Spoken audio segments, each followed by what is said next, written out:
Hey folks, it's us, podcasting wonderkins John Bishop and Lucas Southworth. Although this is a podcast about cars, it is not age appropriate for the target demographic of these films, as we usually end up talking about the reproductive organs of Lightning McQueen. Alright, now let's take a look under the hood.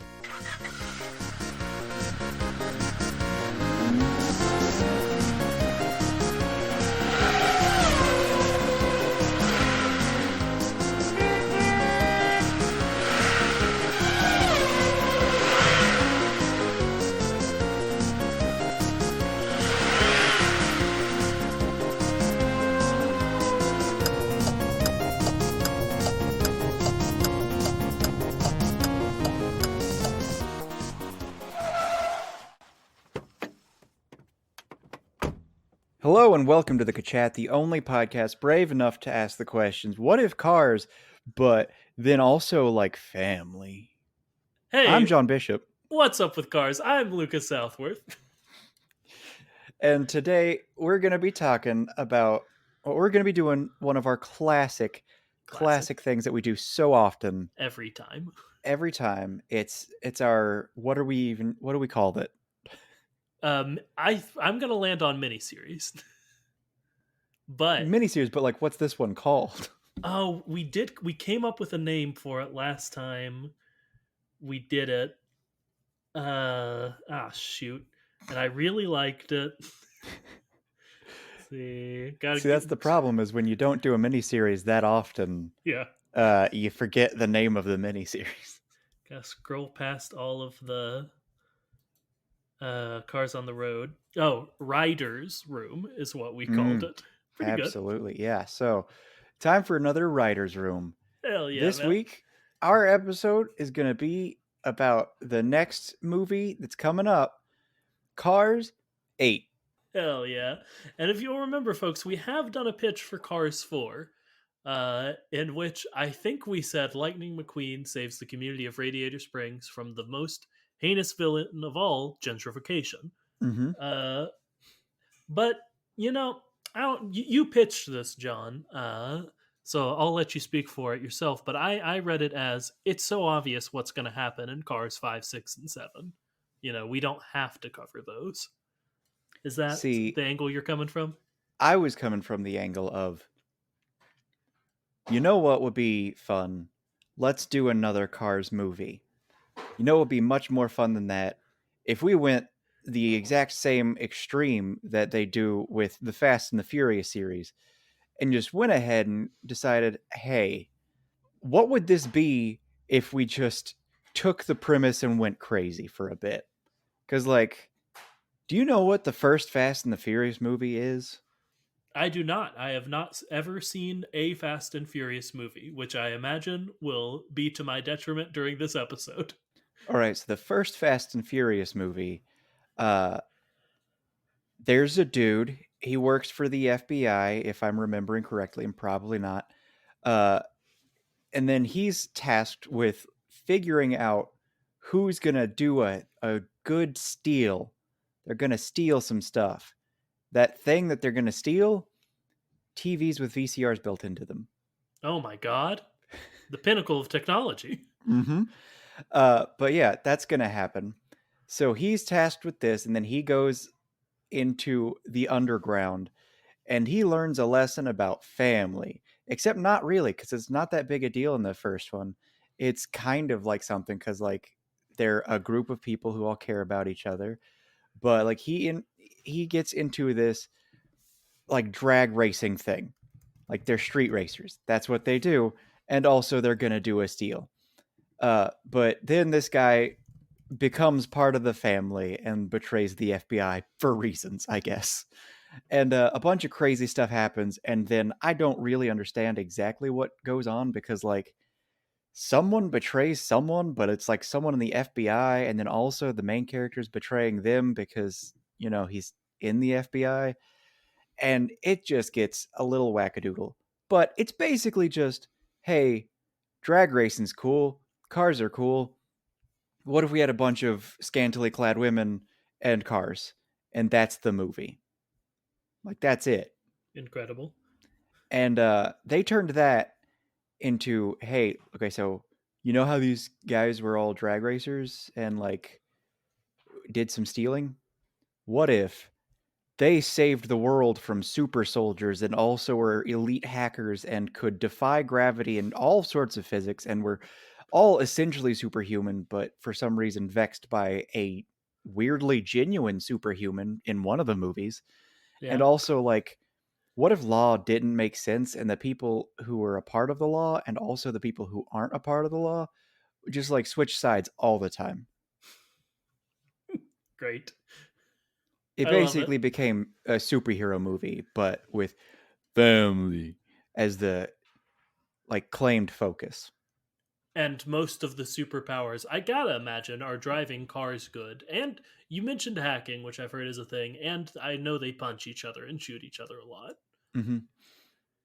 Well, also there is one scene that I think it was an 8, but like Dominic Toretto gets on top of a car and then he jumps from one car in one lane to I think a lane that has like a complete 20-foot like empty space in between it to the other lane, flies, punch hugs someone, and then like wrestle hugs them to the other car, and everyone survives, everyone's fine, but he basically Superman like first issues flies and catches someone and takes no damage from any of the vehicles involved.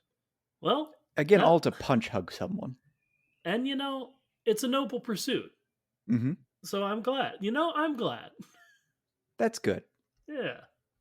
And it's all about family, And I guess. what could be more family, Hmm. than cars? So I just wanted to say, what if we took Cars and we Fast and Furious it and did iterations up to movie 8? Okay, so we are going to explore 5, 6, 7, or are we going to explore 1 through 8, a reimagining of the Cars franchise? Neither. I'm Okay. suggesting that what we do is we skip 5, 6, 7 and just imagine what the 8th movie would have turned into. Yes, that is what I wanted to do the whole time. I'm glad. All You right. confused me a bit. I would love it at some point, and we can do this right here since I'm suggesting it. I would love to rename all the Cars movies based on the incredible naming conventions of the Fast and Furious movies, which I have pulled up here. All right. Because, But here's the problem. yeah, The Fast and the Furious mostly plays off of like the first name, and you can't play much with Cars that's true. because Fast and the Furious, Fate of the Furious, uh, Furious 8, or Fast 5, there's so many things. Too Fast, Too Furious, even. Like, Fast and Furious Tokyo Drift. it's all great, It all is. of it. No But like, notes. how do you do that with Cars? I guess I don't know, but I do know that I want Hobbs and Shaw to be Fillmore and Sarge. Okay. Uh, but that's all I've got. That's all I've got. So we can skip that segment then. All right, but Cars. Yeah, Cars 2 Electric Boogaloo. Let's steal that sure. because why not?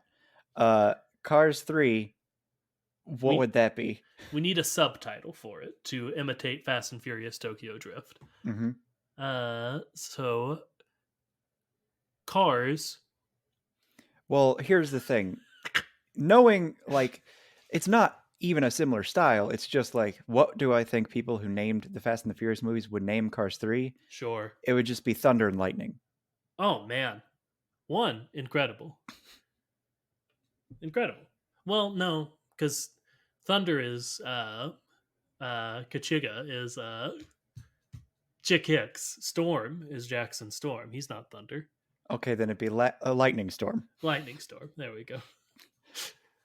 But honestly, though, I still want to stick with Thunder and Lightning, despite the fact that that would be wrong. No, yeah, it's a better name. Not I'll, even just for that, but like the fact that it's wrong is funnier to me. no, that's fair. It's like, but his name's Storm. No, he's the Thunder. He would be the whole thing, wouldn't he? No, no, no, no. You're not understanding. It's great. It's great. I'm good abandoning this bit. Uh, and moving on to Cars 8. The Hmm. the fate of the Carius is what I think you texted me. Yep. The fate of the Furious. Curious. I'm gonna figure it out.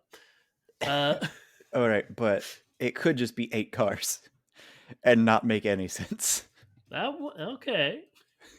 I do like Not that. Cars 8, 8 cars. I do like that. Okay. So, right off the bat, and I'm going to run this by you. We don't need to talk about what happened in 5, 6, 7. Mm-hmm. I asked Liz what she thought would happen in Cars 8, and I would love to just tell you what she told me. Nice. She considered it for a moment and said, I guess Doc's ghost would comfort Lightning while he was dying. Oh, and I'm not sure we're going to come up with anything better than that. I hope not. Yeah. I will say, from the moment you texted me, you said Cars 8, and I thought about it for 2 seconds, and I thought, well, Lightning's certainly dead by then. I mean, so should be like Dominic Toretto on account of the whole.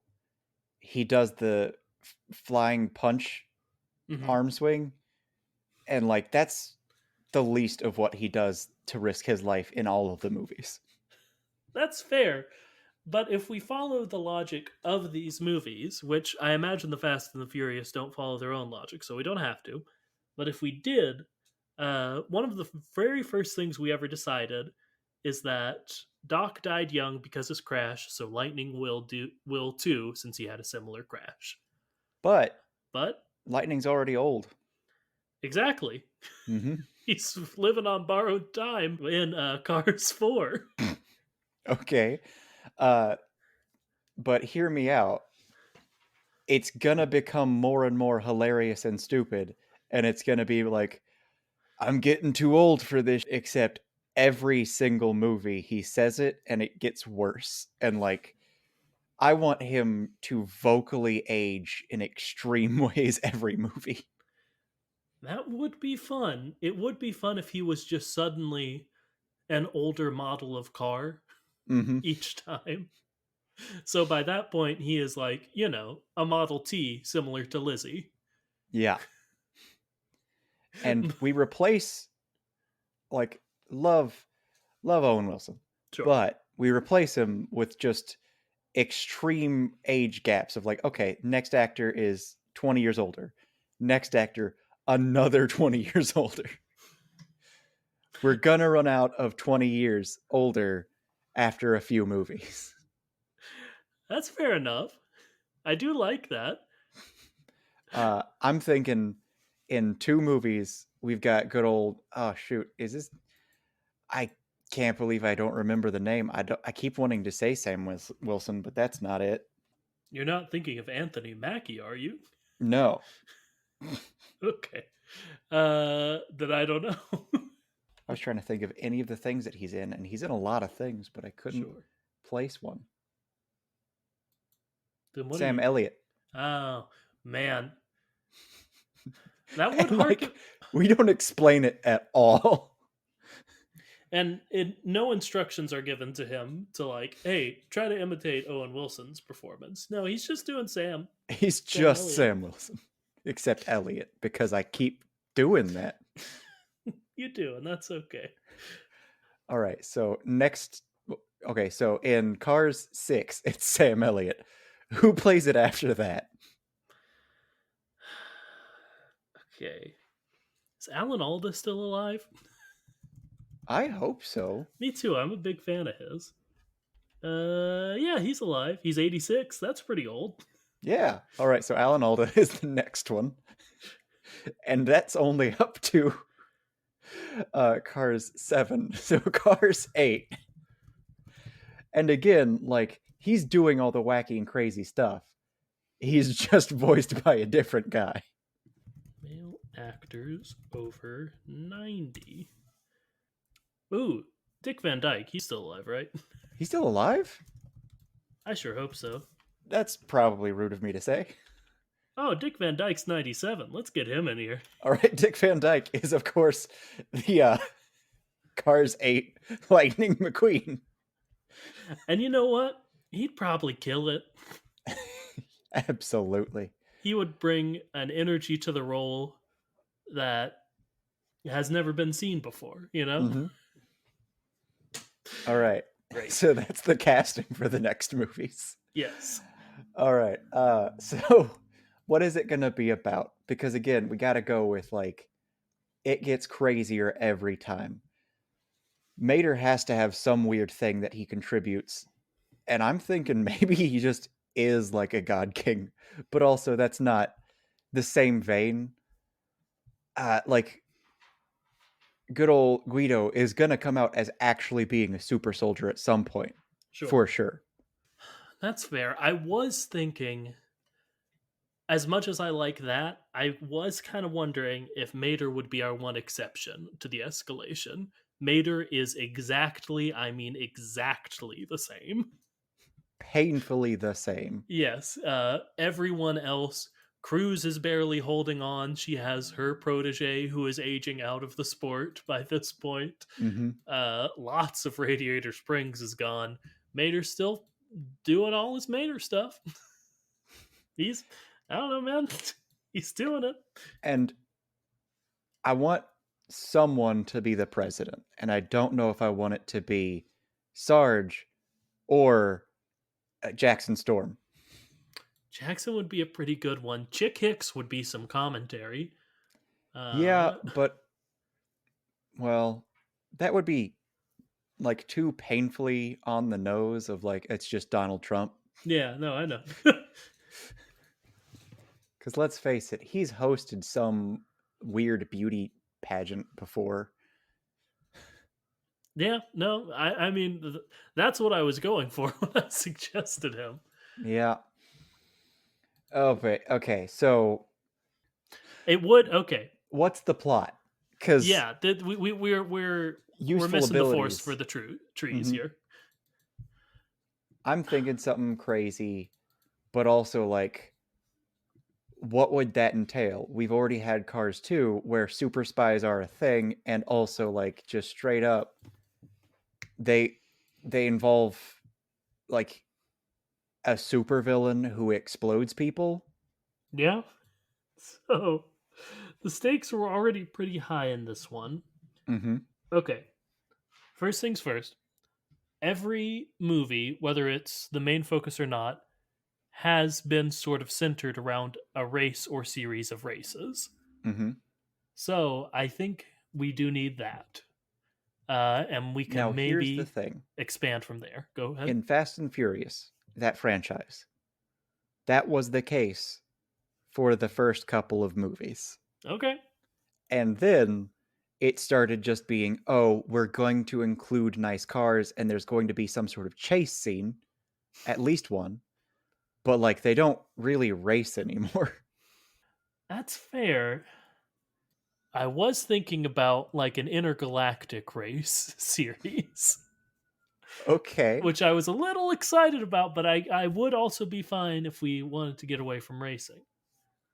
Okay. Intergalactic chase sounds good. Like aliens come and they're like, hey, we've noted that one of your racers is exceptionally talented despite his extremely advanced age. Yeah, I love it so far. Okay. Where do we go from there? Okay. So aliens are drawn to Lightning for his incredible talent, despite his, incredible old age. I mean, I feel like there has to be, if we're going Fast and the Furious, from what I've seen, they always seem to be stopping some bad guys from doing some bad guy stuff. Mm-hmm. So we need some sort of crime, some sort of heist, some sort of scheme for whoever our heroes are. We haven't even decided that to be foiling as well that Hmm. would tie in nicely with the Intergalactic Grand Prix. Okay. So first off, gotta say Sally has come back to life at this point. Incredible. I love it. Maybe in this one they find out she's still alive. Or someone has perfected the technology. Potentially, okay, by this point we've crossed over with planes fully. Hmm. So Maru has, perfected his Frankenstein-esque technology and is just, you know, much like I hear the Isle of Krakoa is doing nowadays in X-Men comics, just willy-nilly bringing people back from the dead. Yeah. Boy howdy, there's some crazy stuff with the X-Men the past couple of years. Yeah, I've started I've started a pool list at my local comic shop and have been getting into comics more and more. And I really want to get into X-Men, but there are like 12 different X-Men books out at a time, Yep. and they're all on in the mid-teens onward, most past that. I just have no idea where to start.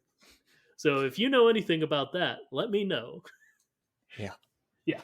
All right. But So boy howdy, I don't even know where to start. The Fast and the Furious movies are crazy. Cars, they already did a crazy second one. Intergalactic race. Someone comes up, they're like, "Hey, Lightning McQueen, let's do this." Is this a tie-in with a space rocket that has gone into space, or, of course, unidentified flying mater? I feel like we do a solid tie-in with one and cameo the other. Uh, so we need to decide up top who is like at least a major-ish player in it, and then we can have the other, in the crowd at the big race or something. Mm-hmm. We certainly know more about unidentified flying mater, Mm-hmm. but if we're assuming Cars 567, I assume we're going to have taken some material from canceled Space Plane spinoff in Yeah. one of those, and they will have been a major character from that. I'm thinking like six is there's just a space movie, except Lightning goes to space for some reason. And it's Again, like, uh, he needs to race some villains who are mining for crude oil on Mars. yeah, so it's the first one where they go to space, but this one is like, he's racing on the moon. And Yeah, as then, he's hunting down humans, not aliens. yeah, and in this one, we're going full, nah, they got part of the race is through like an asteroid belt, and they've got boosters. And why is a car competing in this? Who can say? Hmm. And Maru has teamed up with the I don't remember what it's called, salt bed area group of people, and also has experimented on various members of the main cast and has turned them into just the better than the best type of whatever nonsense. I do like that quite a bit. Sort of like the how when superheroes randomly get Iron Man suits Hmm. that enhance their abilities even further. That or just what they do with Venom and put him on everything. That's also, yeah, fair enough. Man, I love symbiote versions. Yeah, they're very good, especially when you get nice variants of them in Marvel Snap. Yep. Oh boy. Especially when they work in a destroy deck, so you can be like, Carnage and Venom are the leaders, and they've infected all these people, and yada yada yada. That's pretty great. Yeah, Man, I have seen some weird usage of Carnage and Venom, and I gotta say, I'm much more underwhelmed by Carnage than I am Venom, mm, which is weird.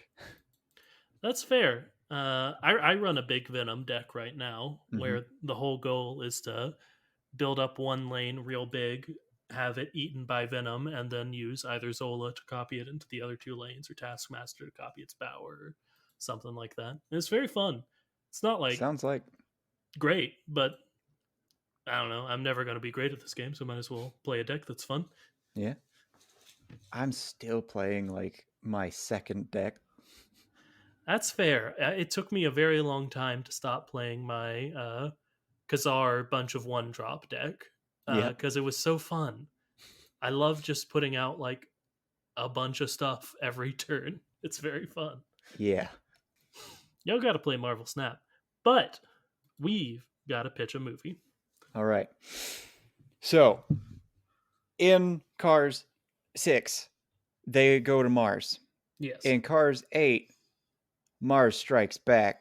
Oh no. Turns out there are underground Martians, and due to the explosions from the racing, their ancient civilization has been disturbed, and they're preparing for war, and they want to destroy the Earth. And it's up to the crew, the family, to save the day. So, without getting much actual modification, of course, Dusty Crophopper flies into space because he has defied his fear of heights so much that he can just fly to Mars. Never mind the vacuum. Yeah, I would enjoy if they did like some very small modification, like akin to him losing his crop dusters, and we're Mm-hmm. like, okay, you're space ready, bud. Yep. And They give him a gas mask. That's it. yeah, maybe just a second propeller They or give him rip a, slingers. a different propeller. Even they don't even give him another one. They just replace the one he has. Yep. Okay. So Maru, no, he breaks his old ones, and Maru just fixes them. That's Maru's mo for Mm-hmm. sure. He's trying to go to space, and then he freaks out because it's too high up, and he falls and breaks his entire face and propellers, and he gets like a "you can breathe in space" addition to his face, and new propellers that can push vacuums. I would enjoy when he fell if he was destroyed like end of the Iron Giant levels. Like Mm-hmm. his parts scattered the earth, and Maru still takes like a day and a half, and is like, better than new. You're great. And he's like, I was unmade. I was rent from this mortal realm. Yeah, I love it. But here's what we're saying. That happened in 7. Well, no, Sure. that happened in 6 because, of course, it's the first space movie. And in 7, he was the bad guy. Ooh, yeah. Maru made him two better than new. Mm-hmm. Maybe even 3. Oh, jeez. Can you imagine? And that's like his Maru's new thing is he keeps adding a number. Is I made him 4 better than new. And at some point, I don't know, I can't remember anyone's name from Planes Fire and Rescue, but they take him aside and they're like, hey, Blade Ranger. yeah, Blade takes him aside. It's like, hey, I appreciate what you're doing. No, it hasn't landed since the first time. And like you can keep making the joke if you want, but know that it's not gonna it's not gonna be one of those things where you keep making it until it's funny, you know? Yeah. And it's one of those moments where they pretend that it was not scripted at all. Uh-huh. Uh Unlike the actual moment that was unscripted in uh, I don't remember which one it was. One of them where he says, "Everybody hide your baby oil," because The Rock comes out. He's like, "Hey, I'm gonna eat with you, even though like we were enemies a movie or two ago." And then he says, "Better hide that forehead." And then the guy just gets really sad because it wasn't scripted, and The Rock just insulted him. Well, that's no good. It was funny, Yeah, and it's a good comeback for just doing one, but also like, ouch. that's like a person you have to keep working with, you know? Yep. And the Okay. best thing about the new movie is, of course, we actually get Ludacris. Luda? Yep. What's he doing? I assume this is a Fast and Furious reference that I'm He's not just in understanding. Fast and Furious. Great, incredible. He's not a car. He's He's just not a ludicrous. car. He's ludicrous. That's all right. So not in book, in movie 5, you find out that the manufacturer is in fact real and is people, And is ludicrous. and is well, the representative for humanity is Ludacris, Incredible. I love it. and that's why he is in the rest of the movies.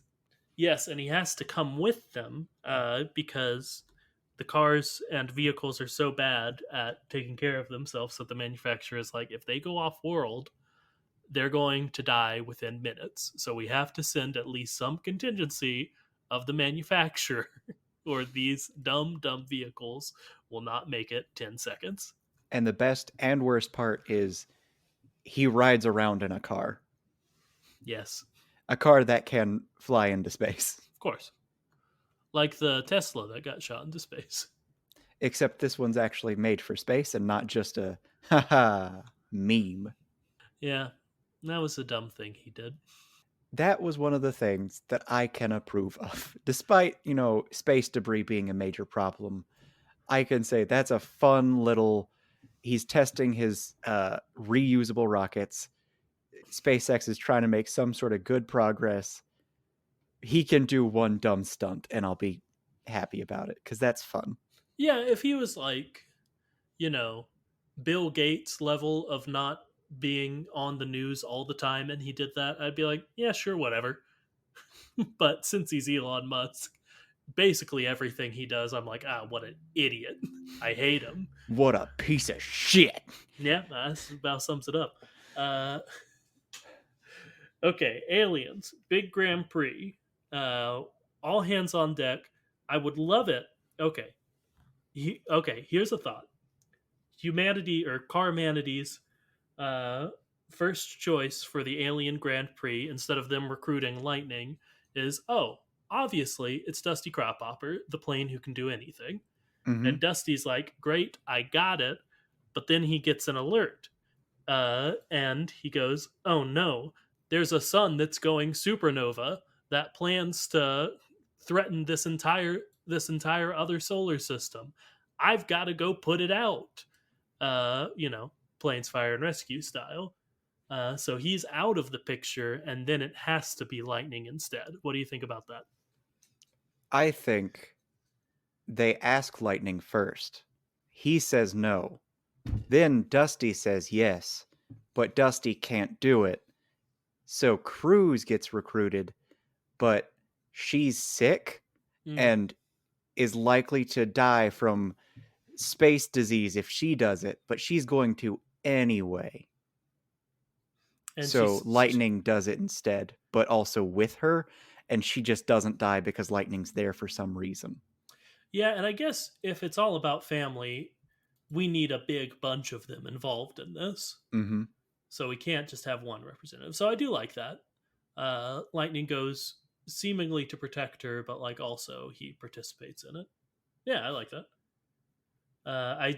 I want to stick by Dusty getting called away, if for no other reason than I think it's very funny, the idea of him having to put out a star like it's a normal forest fire. Yep. Uh, the sun's on fire. We gotta put it out. Blade, let's roll, and then they go and they do it. Mm-hmm.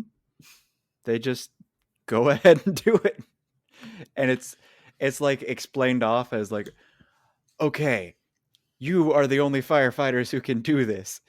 We need you. There's going to be a massive solar flare, and we need you to put it out. Yeah, like with just the same amount of explanation as like, what's Armageddon? Is that the it's easier to teach drillers to be astronauts than astronauts to be drillers movie? I think so. That sounds Yeah, right. yeah, I like that. Man, that's and then but that's hinting at its own spin-off movie, Plane 7. Uh it's in space now. So if you want to see that, you got to come back and see the Armageddon spoof of planes that I've also just pitched apparently. Uh-huh. And that one's going to be great because the only two characters that are recurring are Blade and Dusty for no reason, Sure. and the rest of them are just like ridiculous. The most like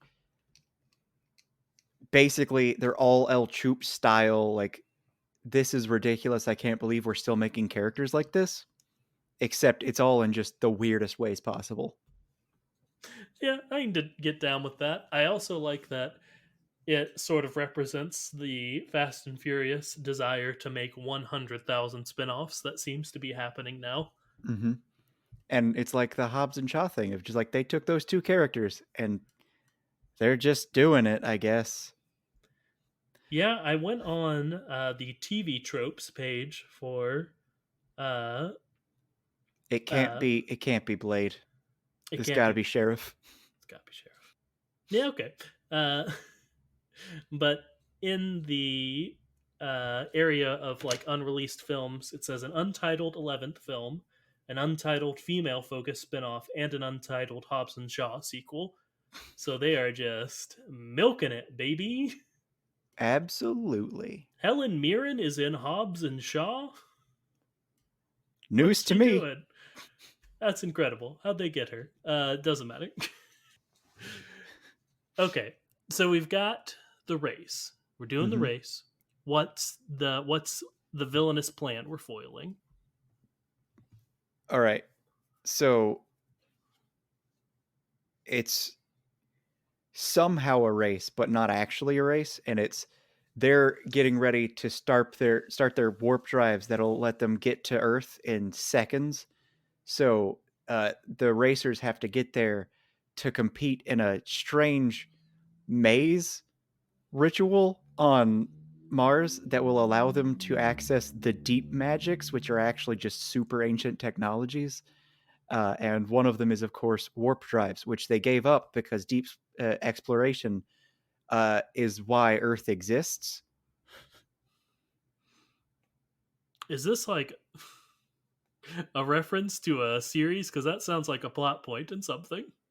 Not intentionally. Okay. If it happens to be, it's not something I think I know. Hell yeah, man. Okay. I like that.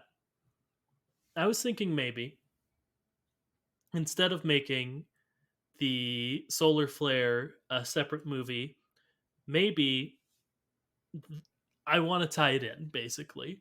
So Mm-hmm. we've got the A team doing the race, the B team sort of preventing, stalling the solar flare for as long as possible. But someone is making the solar flares happen, Mm-hmm. and they know it's at the race, so maybe it's their cover. They're entering it, to uh, just be on the surface. They're like, we just want to be competitors, but they know someone involved with the race is causing the solar flares, so they're secretly investigating. How does that sound? Sounds great. It's Perfect. weirdly including the like original Fast and Furious plot. I love it. And the person who is getting replaced on that mission, originally it was supposed to be, of course, Finn McMissile. Mm. And you know what? One of the racers is a train. Ooh, that's gonna be hard to beat. He's a space train. Incredible. The track can go anywhere. Mm-hmm. There are no limits. It's a hard light projection of a track that he just shoots out in front of himself so he can go anywhere he wants. He's a god unchained. That's gonna be hard to beat, but for some reason, to make the plan work, they actually have to win the race. Mm-hmm. So they gotta beat him. And I And the solar okay, flares are because they're trying to hasten the weird ritual on Mars, yes, and Mars, like they know it's supposed to happen in a few years, but they're causing solar flares that are like hastening the magic that is on the technology because it's all solar powered. yes, I like this a lot. I want the train to be a fake out villain. Mm-hmm. We think for a lot of the film, or the characters think, and the audience is like, obviously this is a red herring. Uh, that he's too powerful, he's aloof. But then some situation, he saves them from an asteroid or something Mm-hmm. uh, in the last quarter of the movie, and they're like, "Oh no, he's cool." But that means, and then they figure out who the real villain is. They eventually find out he's not even Martian. Whoa. He's from Pluto. Now he's from Titan, Yeah. Yeah. Okay. I like it. and he is a Titan. Whoa. Like the Greek ones. And you find out like when he saves them by like sacrificing one of his train cars, that the Titans are a group of trains that roam the universe, and they uh, prevent galactic anomalies such as someone misusing the power of the sun. Ooh. Okay, you've said that, and I like that. It did make me think you were going to say when he lost one of the cars, what if trains are like a hive mind? And each of the cars are a consciousness that, contributes to the greater singular consciousness of the train. Or that's how it works for this one alien train, if we don't want Yes, to make that, the larger canon. it's definitely that. Uh, so part of him died, and he sacrificed himself for them, Mm. and that part had hundreds of years of memories. He doesn't remember his sophomore year of college now. Nope. It's a Or shame. what ice cream tastes like. Well, that's almost a good thing. You get to re experience ice cream? Are you kidding me? I'd sacrifice a train car for that. Yeah, but it's going to take him hundreds of years to figure out which one's his favorite again. Well, John, if it's worth doing, it's worth doing it again, you know? That's a Okay. saying I just made up. Mhm. I think the real saying is if it's worth doing, it's worth overdoing. Sure. Why not? It's worth doing, right? It's worth doing right. Yeah. I think the thing I said is also a phrase, but is like a one of those. That's not really a true thing. You should believe. Yeah. Uh, okay, so we've got it. We've got the plan. We've got the fake out villain. We've got our heroes, two teams of them, family, etc. One of them's gonna die. Which one? But now we need a truly good villain. John, give me pitch one, right down the center. All right. It's voiced by Dwayne The Rock Johnson, Yes, I was going to say we got to bring him in. and it is straight up just a plain car who was accidentally brought to Mars once.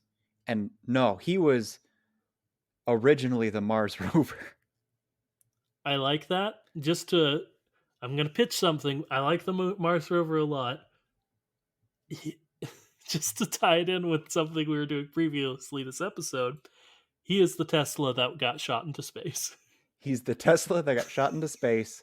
He got out of orbit and drifted towards Mars until he landed there due to the travel, uh, like to and from whatnot, to Mars in the movie where they were trying to like prevent the weird thing that was happening in 6. Sure. So uh, that brings him to Mars, and then the Martians don't understand what he is because he's got a bunch of like debris on him, so they think he's like an ancient Martian. So they're listening to him, Yes. and then like the ancient magic turns him into a slightly different car that's like half Martian, and Ooh. they think he's the chosen one. So he leads them against Earth to do all this, All right. and they don't think he could possibly be an Earth car because last time the Martians checked, the Earth cars were gas powered, not electric. Love that detail. Uh, and the ritual, it's not real. Because he was thought as an ancient Martian, he was able to convince them that no, no, no, we need these solar flares to enact this ancient thing from back when I was around. But really, he is trying to get the sun to explode, destroying both Earth and Mars, taking down the solar system that abandoned him all in one fell swoop. Yes? No? Yes, and it's Yes. because he has space madness. Yeah, I gotta imagine the trip without like secondary boosters after you're already in space, the trip from Earth to Mars would be, lots of years Hmm. floating And aimlessly in the space space. madness is because in this universe, SpaceX did it without telling him they weren't going to bring him back. Ooh, So, like, his buddy drops him off. He's like, hey, see you in a. Wait a minute. I don't remember. What time did they say they were picking me back up? He says, I don't know. They never told me anything. And then he just, like, drifts on back. He's like, oh, okay. Well, see you soon. And then, like, there's that heartbreaking time forward skip where it's like, oh, he's still there waiting. He's just waiting. And like the days go by, except you find out that it's actually just like a few days, but like it keeps getting light and dark because things are passing in front of them and they're satellites. Ooh, it's no good. It's heartbreaking. We've made a sympathetic villain here, but then he'll say, "And I want to blow up the world," and the audience will say, "Ah, well, you had a sympathetic villain until then, I guess." Mm-hmm. Or as I like to call it, Marvel movie disease. Uh, Or you have a sympathetic villain who's like really good, and then you kill them. yeah, that's Marvel movie disease stage two. Yeah. Uh, I love Marvel movies, but man, they don't handle their villains great sometimes. Sometimes they're really good, though. And then sometimes it's just, hey, what if the hero or a villain instead? That's the hero's villain. Or what if there's like a big gray thing? That's DC. No, you're absolutely right. That is DC. What if there's a big gray thing and a sky beam? And it's scary and strong, and Superman's dead. Oh, God. Yep. Yeah. Good stuff. I watched Thor 4 the other night for the first time. I All right. see some of the complaints people had, but I think they were oversold. It was good enough. See, it wigs me out because like it cannot fit with the other movies. And the hand wavy that's okay is that it was can't even remember, Korg's version. He was telling the story, so it sounds more goofy because he's choosing to tell it how he wants to. Sure. But also like there was too much humor about the person dying of cancer. Yeah, I'll agree. Just in general, it got a little too like the Taika quips were too many. There were too many of them. It was Uh, too much of the thing. yeah, and don't get me wrong, I am not one of those. I feel like there has been a backlash against Ragnarok recently. I'm not one of those. I still think Ragnarok's phenomenal. Uh, I have never been like very pro Ragnarok, no, and I know that, and I appreciate that about you.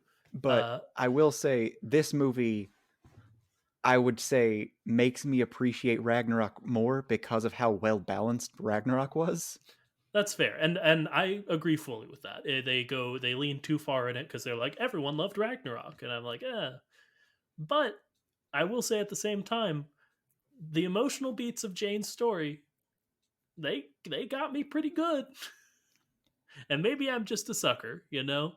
You show me some love and some grief, and I'm like, ah, yeah, that's humanity, baby. Uh, Mm-hmm. but I don't know, I liked it. I think they could have done a little bit more with Gore the God Butcher, like Oh yeah, for show, sure. show him butchering a god, perhaps would have been pretty cool. But Show him butchering a god and not having killed, I don't know, like one god that was just in self defense. yeah, but his performance was very good still. Yeah. I mean, Christian Bale, he He's brought it. yeah, It was crazy, but like, hey, and again, its biggest problem is that like his performance did not fit with the rest of the film because he just did a very intense dramatic performance of a man who lost his faith in a tragic way and was destroyed to the point where any amount of corruption could take him easily. And like that did not fit tonally with the rest of the movie. yeah. I don't fully disagree with that, but I remember part of the reason I haven't seen it till now is because I saw everyone saying, "Oh, it's literally horrible," and I watched it and I was like, "This is no, example of your favorite Marvel movie here," but Eternals. well, it was also no Eternals, which I'll say on the Man, positive. It it I Eternals, I that movie was so not Marvel in its Marvelness, and I loved it for that. I don't know, man. Eternals was a boring movie. Is what I think about Eternals.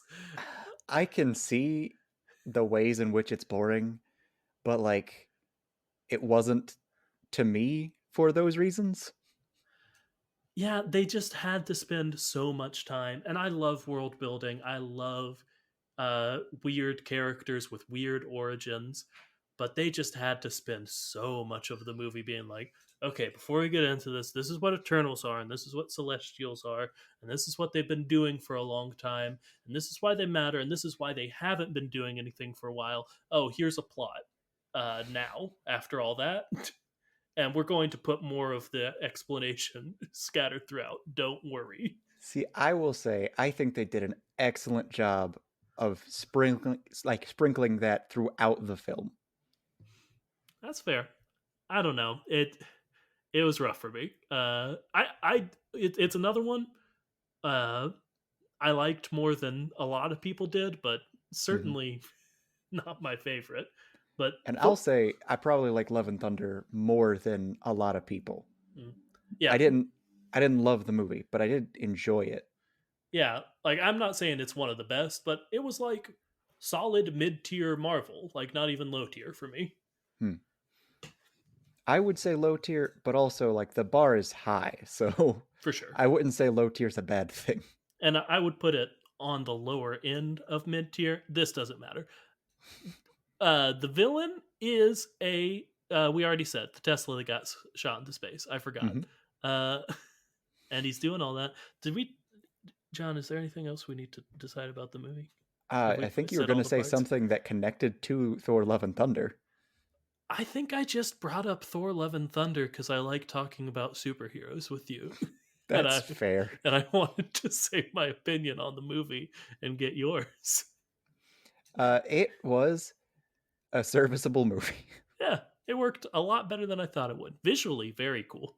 And Uh, I hate that one of my favorite things about this movie was my problem with the movie in essence, and that's the screaming goats. Because, like, knowing that that is a piece of mythology and lore that is real, that they just included rather than throwing in there because lol random is the best. That's fair. And it also fit very much in the Taika humor. Yeah. God bless him.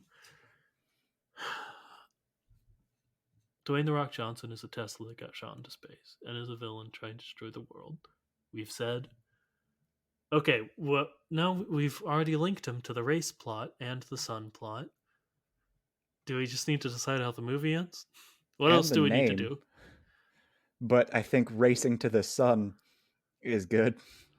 How about instead of racing 2, it's racing the sun? Race the Sun. Yeah. Cars 8, race the sun. Do we want Cars 8 or do we just want race the sun? I think the name of the movie is Race the Sun, a Cars film. Okay, we need to make. I do like that, and this does fit this criteria. I want to incorporate Cars and 8 in it in the stupidest way possible, Fast and the Furious style. Eight's the sun? No, that 8 doesn't fit there. But they rarely do. So, rate the sun. No, that's nothing. Uh, 1 star, because you get it, because it's one, because it's only and it's the star. Uh, Fine. Race the Sun, a Cars 8 film. No, Cars film. Cars 8 Race the Sun also works. And if we do a Cars film, it does make it seem more like a spin off. Yeah. Yeah, you're right. Cars 8 Race the Sun. Stupid. All right. Stupid. And I love, again, I love the fact that that's wrong. Yeah, They're not racing the sun. They're not even racing to the sun. it just sounds better. Some people are trying to put out a solar flare, which no, it's no. Okay. And the other people are going to Mars to do a race on Mars. Incredible. Incredible. I don't know. Do we have anything else we need to decide? You probably said something else we need to decide. I need to start paying attention during these podcasts we do. I got nothing right now. Okay. What's the new main character's name? The new main character? Mm-hmm. Okay, so we're going to introduce a character. Mm-hmm. Uh I feel like it'd be good if it's a Martian. I like that. Yeah. And And he's going to stick with the rest of the series. yes, of He's course. going to live on Earth for the most part. I would love to give him a John Jones style name or a McGann style name. Mm-hmm. That's basically just an Earth name with a apostrophe in there, Tyler. like Taylor. Tyler. Tyler, yes. It's just Tyler with an accent over the E and an apostrophe. Tyler. Yes. Yes, that's it. All right, but Tyler Smith. Can we get some alliteration in there? That's one of my favorite parts about John Jones. All right. Okay, so I want it to be like tugs, Sure. but then he'd have to be a tugboat. Or a tow truck. But we can't introduce another. Tyler Tugs. Sure. Because that works for a car name very well. Great. And he's involved. His secret identity is, of course, Tyler Toe. Great. And he's friends with Mater. But Mater is suspicious of him. Despite knowing that he is a Martian. Yeah. So his part in the movie, he's maybe... Okay, maybe they don't start it as a way to investigate Elon the Rock Johnson. But maybe they're in the race and Tyler comes and tips them off. He is maybe he's a historian on ancient Mars, and he's like, all this stuff he's saying is straight up fake. And half of this mythology didn't exist until 12 years ago, which is crazy to begin with, but also like he's going against the other half. Yeah, I like that. I like having a representative of, the alien race be a major part in it. If we're throwing aliens in there should be a major alien. Mm-hmm. And Dwayne Musk is, of course, he is our Trump analog and is just the emperor king of Mars. Great. Okay, real quick, should Mars be named Cars? Yes. Okay, so Tyler Tugs is a Carson. Incredible. I love it. And I think we should land on Dwayne the Musk Johnson. Dwayne the Musk Johnson. That's his name. That's the character's name. It's not the actor. The actor is Dwayne Johnson. I don't care. Stanley from The Office is named Stanley in real life, All right, so it's Dwayne the true? Musk Johnson. I gotta check that now. No, he's one of the few that isn't. That's Leslie David Baker. Creed from The Office is named Creed in real life. Come on, give me that. Okay. Here we go. Yes, incredible. Great. When you said give me that, I thought you were asking for me to approve of that. Like, yeah, sure. Yeah. That sounds right. I don't know, real quick, do we feel like we've solved Cars 8 Race the Sun? It sounds like a McElroy year subtitle, Race the Sun. All right, so that's the Kachat's year motto is Race the Sun. And we're not going to tell you what that means. Sorry. All right, we could make it like the race to Cars 8, except Cars is the planet Cars. But we'd have to say Race to the planet Cars 8. It's pretty stupid. I don't know. Race the Sun's so powerful.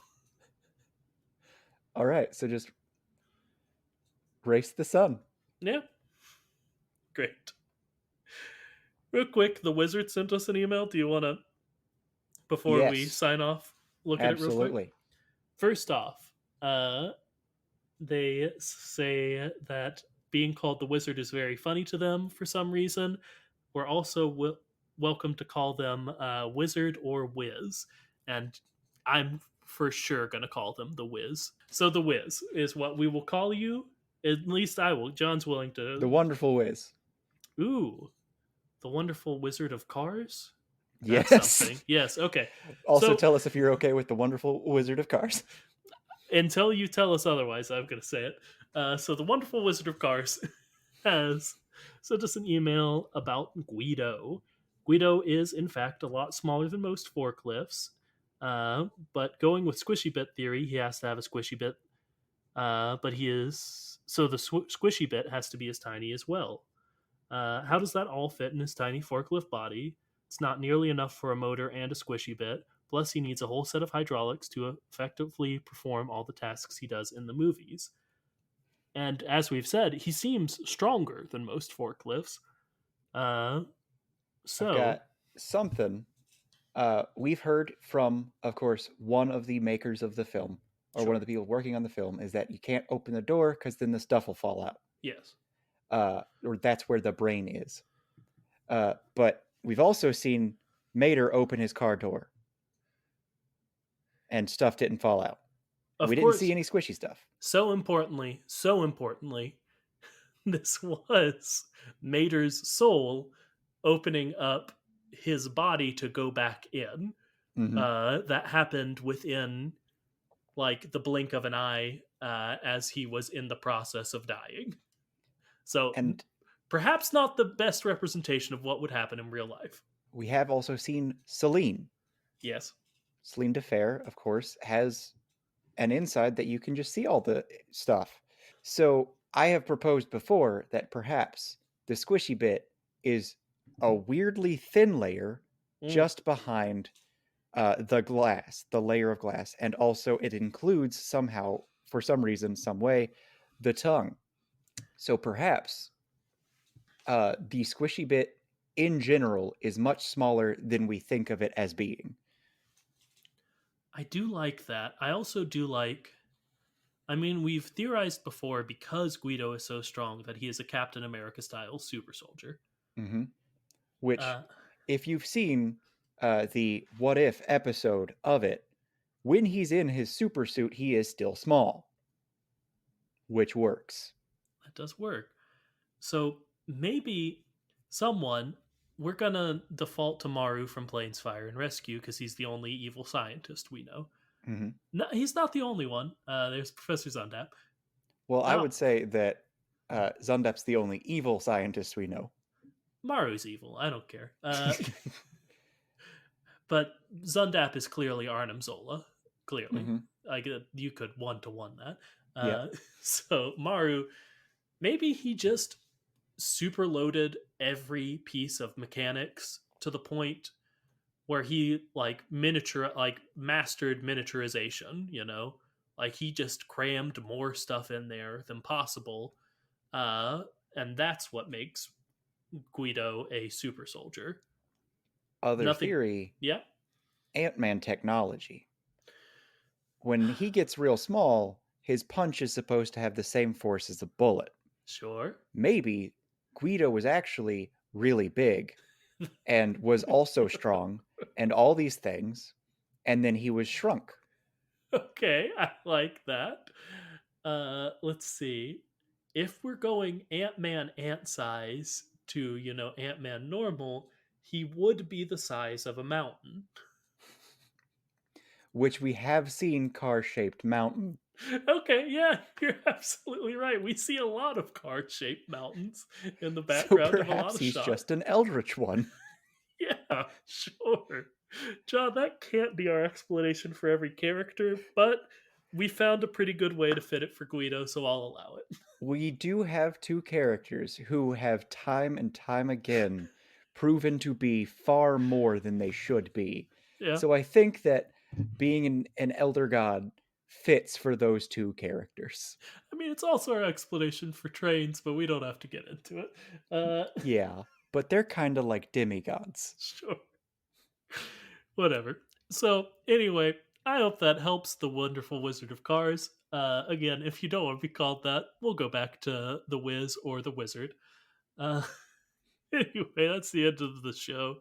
I hope you enjoyed the Mind movie version of Cars 8 Race the Sun. If you work at Pixar, feel free to send us a check. This is all TM copyrighted for us. Mhm. Please don't steal the plot. I know you'll want to. So if you want to send in any of those inquiries about buying the rights to Cars 8 Race the Sun, or if you just want to send us a question, I guess, you can do so at our email address, which is thekachat@gmail.com. Again, big ups to the wonderful Wizard of Cars for doing so. And you can also tweet at us on Twitter for now. Our username is @thekachat. There's no hyphen in either of those, all one word. Now, John says it's part of the outro. Remember to like, comment, subscribe, tell anyone and everyone you think might be the least bit interested in this kooky, quirky, strange little podcast. Rate and review because that might actually help. And until next time, remember to float like a Cadillac. And sting like a beamer. So do you think that was our worst movie pitch ever, or like only in the bottom 3? I'd say it's in the bottom 5. Okay, I'll take it. Bye. Bye.